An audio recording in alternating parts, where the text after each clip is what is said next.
Attempt था वो मैं उसमें फुली प्रिपेयर्ड नहीं था, वो मैंने बस दे दिया था, तो उसमें मेरा प्रीलिम्स भी नहीं हो पाया था। लेकिन मेरा जो सेकंड अटेम्प्ट था उसमें मेरा प्रीलिम्स हुआ, मैंने मेंस लिखा, लेकिन मैं इंटरव्यू के लिए क्वालिफाई नहीं कर पाया। अपनी स्थिति के आधार के मुताबिक बड़ी मेहनत करने के बावजूद उसको हमने यहाँ तक पहुँचे रहते, उसकी मेहनत जैसी भी रिजल्ट आया वो सब आप सामने पढ़ पाए, फिर वो बारिश हुई तो हम बड़े परेशान हैं। कई बार ऐसी सिचुएशन आई जहाँ मुझे लगा कि अब मतलब फाइनेंशियल डिफिकल्टी काफ़ी ज़्यादा हो रही हैं, तो बीच में मेरे मन में ख्याल आया कि मैं क्यों ना कुछ पार्ट टाइम कहीं कंटेंट राइटर की जॉब कर लूँ।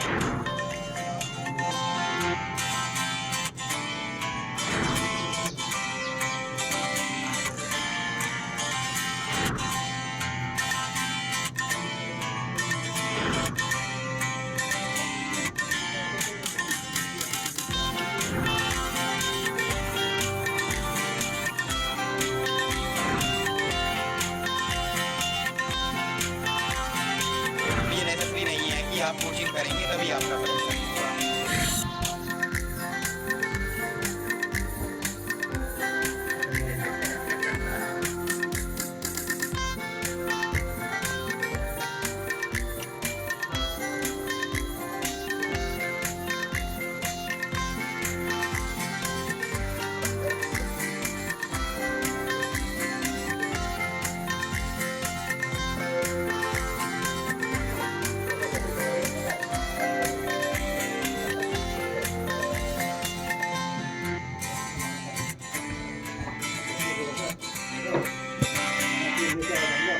मेरा उन सभी लोगों से कहना है जो कि फाइनेंशियल क्रंच की वजह से तैयारी नहीं कर पा रहे हैं या जो गिव अप करने की सोच रहे हैं, उनसे मेरा एक ही कहना है कि ये एग्ज़ाम लॉन्ग प्रोसेस है और इसमें कई बार ऐसा होता है कि कोचिंग की ज़रूरत पड़ती है, लेकिन जो आपके फाइनेंशियल इशूज हैं वो आपके कॉन्स्टेंट नहीं बनने चाहिए।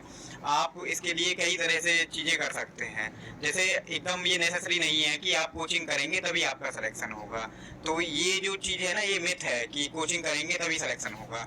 सेल्फ स्टडी बहुत बड़ा एरिया है और सेल्फ स्टडी पर रिलाई करना होगा। जो कोचिंग करते हैं उनका भी यही रहता है कि 30% उनकी कोचिंग है, बाकी 70% उनको अपनी जो सेल्फ स्टडी है उस पर रिलाई करना रहता है। और दूसरा चीज़, आप जैसे पार्ट टाइम जॉब भी कर सकते हैं। मेरे केस में तो ऐसी नौबत नहीं आई कि मैंने पार्ट टाइम जॉब मुझे करनी पड़ी हो। इसके लिए मैं मतलब थैंक्स करना चाहूँगा अपने माता पिता को, जिन्होंने काफ़ी फाइनेंशियल कॉन्स्टेंट होने के बाद भी मेरी बहनों ने, मेरे मम्मी पापा ने काफ़ी स्ट्रगल किया मेरी ये पढ़ाई सस्टेन करने के लिए।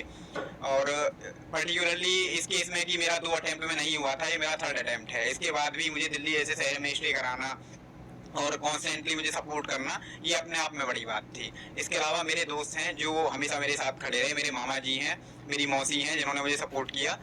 मैं एक दोस्त का स्पेशल मेंशन करना चाहूँगा, मेरी दोस्त हैं प्रियंका, जो कि मेरी बैचमेट भी हैं, उन्होंने मुझे हमेशा हेल्प की है।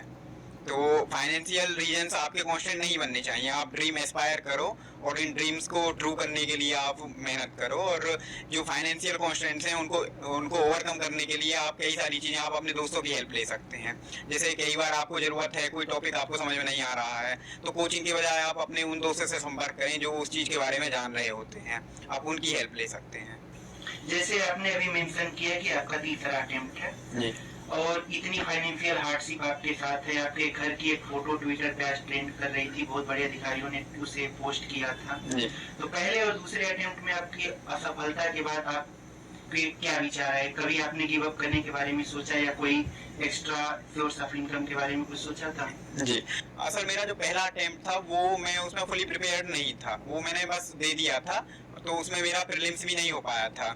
लेकिन मेरा जो सेकंड अटेम्प्ट था उसमें मेरा प्रीलिम्स हुआ, मैंने मेंस लिखा, लेकिन मैं इंटरव्यू के लिए क्वालिफाई नहीं कर पाया।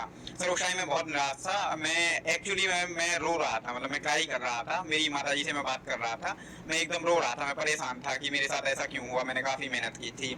तो उस टाइम मेरी माताजी ने मेरी हिम्मत बढ़ाई कि कोई बात नहीं, इस बार नहीं हुआ, अगली बार आपका पक्का होगा, आपकी मेहनत अच्छी है, आप अच्छी मेहनत कर रहे हैं और हमको भरोसा है कि आप तैयारी कीजिए, हम आपके साथ हैं। तो मेरी माताजी ने उस टाइम मेरी हौसला अफजाई की।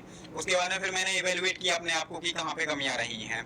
इस दौरान कई बार ऐसी सिचुएशन आई जहाँ मुझे लगा कि मतलब फाइनेंशियल डिफिकल्टी काफ़ी ज़्यादा हो रही हैं, तो बीच में मेरे मन में ख्याल आया कि मैं क्यों ना कुछ पार्ट टाइम कहीं कंटेंट राइटर की जॉब कर लूँ।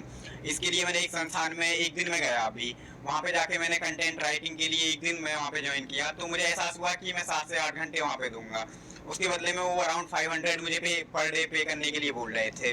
तो मेरे दिमाग में वहाँ बैठे बैठे मैं जब कंटेंट डिजाइन कर रहा था तो मेरे दिमाग में एक चीज़ आ रही थी कि मैं 7-8 घंटे यहाँ दूंगा इस कंटेंट डिजाइन में, उतना टाइम अगर मैं अपनी सेल्फ स्टडी के लिए दूं तो मैं इससे कहीं बेहतर कर सकता हूँ। तो उस टाइम मैंने जो मेरी अर्जेंट नीड थी, जो मेरी अर्जेंसी थी कि मैं कुछ पार्ट टाइम जॉब कर लूँ, मैंने उसको थोड़ा सा ओवरकम करते हुए एक लॉन्ग टर्म अपने आप को प्लान किया कि भाई आज मैं 7-8 घंटे इसके बजाय अपनी तैयारी में दूं ताकि मैं अच्छा कर पाऊँ। आपके घर की एक फोटो इंस्टाग्राम और ट्विटर पे वायरल हो रही है, उसके बारे में आप क्या कहना चाहेंगे? आपके घर पे गैस सिलेंडर नहीं है, एक घर की फोटो है, सामने पशु है और कुछ लोग मिठाइयाँ बांट रहे हैं, उसके बारे में आप क्या कहना चाहेंगे? हाँ सर, वो तस्वीर रियल है, वो वास्तविक है, वो मेरे ही घर की है और मैं सर एक लोअर मिडिल फैमिली से बिलोंग करता हूँ, तो सर तस्वीर वास्तविक है वो।